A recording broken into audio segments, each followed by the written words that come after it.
दोनों बकरियां उस नदी में बहकर मर गईं। दो मूर्ख बकरियों की कहानी। एक जंगल में दो बकरियां रहती थीं।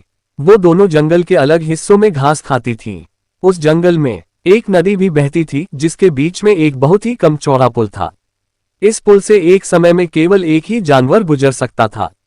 इन दोनों बकरियों के साथ भी एक दिन कुछ ऐसा ही हुआ।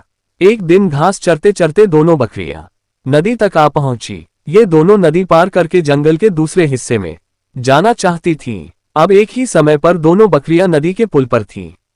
पुल की चौड़ाई कम होने के कारण इस पुल से केवल एक ही बकरी एक बार में गुजर सकती थी, लेकिन दोनों में से कोई भी पीछे हटने को तैयार नहीं था। इस पर एक बकरी ने कहा, सुनो, मुझे पहले जाने दो, तुम मेरे बाद पुल पार कर लेना। वहीं दूसरी बकरी ने जवाब दिया, नहीं, पहले मुझे पुल पार करने दो, उसके बाद तुम पुल पार कर लेना। ये बोलते बोलते दोनों बकरियां पुल के बीच तक जा पहुंची। दोनों एक दूसरे की बात से सहमत नहीं थीं। अब बकरियों के बीच तू मैं शुरू हो गई। पहली बकरी ने कहा, पहले पुल पर मैं आई थी इसलिए पहले मैं पुल को पार करूंगी। तब दूसरी बकरी ने भी तुरंत जवाब दिया, नहीं, पहले मैं पुल पर आई थी इसलिए पहले मैं पुल पार करूंगी।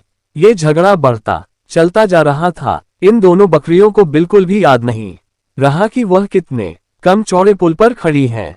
दोनों बकरियां लड़ते लड़ते अचानक से नदी में गिर गईं। नदी बहुत गहरी थी और उसका बहाव भी तेज था, जिस कारण दोनों बकरियां उस नदी में बहकर मर गईं। कहानी से सीख, झगड़े से कभी किसी समस्या का हल नहीं निकलता, उल्टा इससे सभी का नुकसान होता है। इसलिए ऐसी अवस्था में शांत दिमाग से काम लेना चाहिए।